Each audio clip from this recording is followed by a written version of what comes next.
I remember when my brother Tom was born. He seemed fairly normal to my mother, who had been worried considering her grandfather had had this disorder. It wasn't until he started walking that we noticed he wasn't keeping up as well with kids his age. When he was in kindergarten, I would see him out on the playground during recess, and I noticed how he ran in a very strange way and would often fall over. It was around this time that we took him to the doctor, and he received his diagnosis. To know that my future kids could potentially have what Tom has and that they could die so young is really scary. Meet Sally, a 26-year-old math teacher who lives in Richmond, Virginia. She and her husband James have now been married for a year and are ready to start a family. However, Sally may have an invisible defect hiding in her genes that could pose a threat to her plans.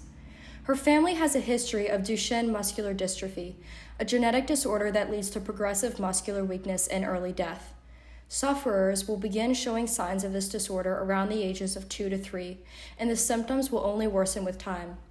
DMD is an X-linked recessive disorder that causes alterations in the protein dystrophin, which is responsible for strengthening and stabilizing muscles. Historically, the life expectancy for those with DMD has been very low because it often leads to cardiorespiratory failure. Thanks to modern technology, including cardio and respiratory care, patients can carry on to live into their 30s or beyond. Tom is 23 now and he just graduated from college. He's incredibly bright and he keeps an optimistic outlook throughout the treatments and surgeries. They expect him to live for another 10 years. He's one of the lucky ones for sure. All the time I hear tragic stories about severe cases in which the kids will die in their late teens. I don't want that for my kids, and that's why I'm getting tested to see if I can pass this down. Today, Sally is meeting with Dr. Haas, a specialist in genetic disorders and testing. She will first take a look at Sally's family history and form a pedigree that will show how DMD has passed down through generations. Sally's great-grandfather walked with a cane and had her grandmother at the age of 17. He later died at the age of 25. Sally's grandmother grew up and married a man with whom she had 4 children over the course of 10 years, including Sally's mother. Their youngest son died at the age of 12 due to his severe case of DMD. Their other son was unaffected. Sally's mom then married and had both Sally and Tom. Good morning, Sally. It's very nice to meet you. So, let's talk about DMD. DMD is an X-linked recessive trait, which means that it can only be carried on an X chromosome. The reason that virtually all cases of DMD are in males is because they have only one X chromosome, whereas a girl will have 2. Very few men with DMD will live on to reproduce, and the likelihood that these few men will reproduce with a carrier female is even lower. Therefore, there are very few female cases on record. So here we have your family pedigree. So we know that your great-grandfather had DMD, which means that your grandmother had to be a carrier. We also know that she's a carrier because her first son had DMD and passed. Now, we now know that your mother is a carrier because your brother Tom has DMD, which means that you have a 50% chance of having her X chromosome with DMD. When you multiply that by the likelihood of you then passing that mutated allele down to your child, which is 50%, you have a 25% chance of having a child with a mutated allele. Now, multiply that again by the 50% chance that that affected child is a boy who will actually present symptoms, and your chance of having a child with DMD is 12.5%.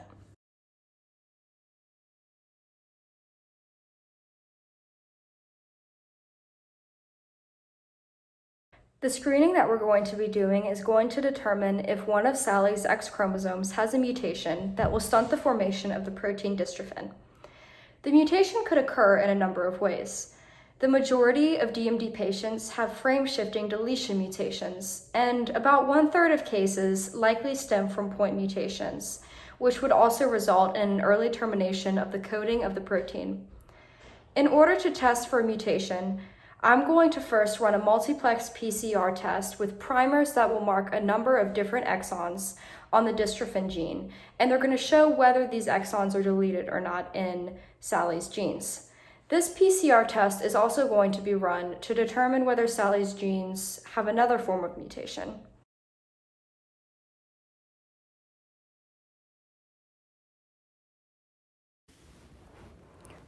The process begins with a blood sample drawn from Sally. Once her blood is drawn, Dr. Hawes will take it into the lab for analysis. Dr. Hawes will first have to extract the DNA from the blood sample. First, she will extract some of the blood from the sample and place it into a smaller tube with a bit of buffer, and then incubate and centrifuge the mixture. This process is meant to separate the DNA from the mixture and collect it at the bottom. Once the DNA is fully extracted, she can then begin the PCR test. For the PCR, she will have to have the DNA portion, a buffer, primers for the specific exons that she's going to be looking for, DNA polymerase, and finally nucleotides.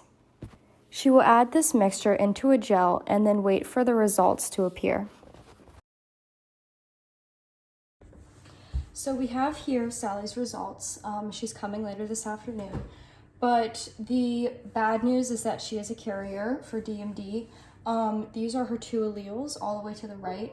And as you can see, the right one has a missing exon 45, which means that there is a deletion mutation, which would cause a boy who had this X chromosome to not be able to produce the dystrophin protein.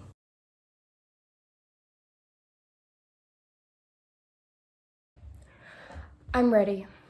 So after our initial PCR screening, we determined that you are in fact a carrier for Duchenne muscular dystrophy due to a deletion mutation on exon 45.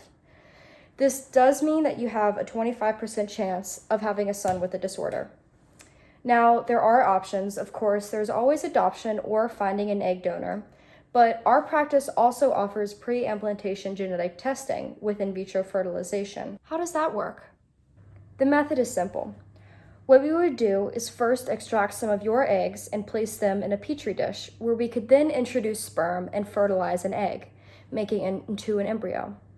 With this method, we can then test that embryo to see if it has DMD, and then we can implant that embryo into you. This way, we can eliminate any risk of DMD, and you and James will still have the chance to have your own child.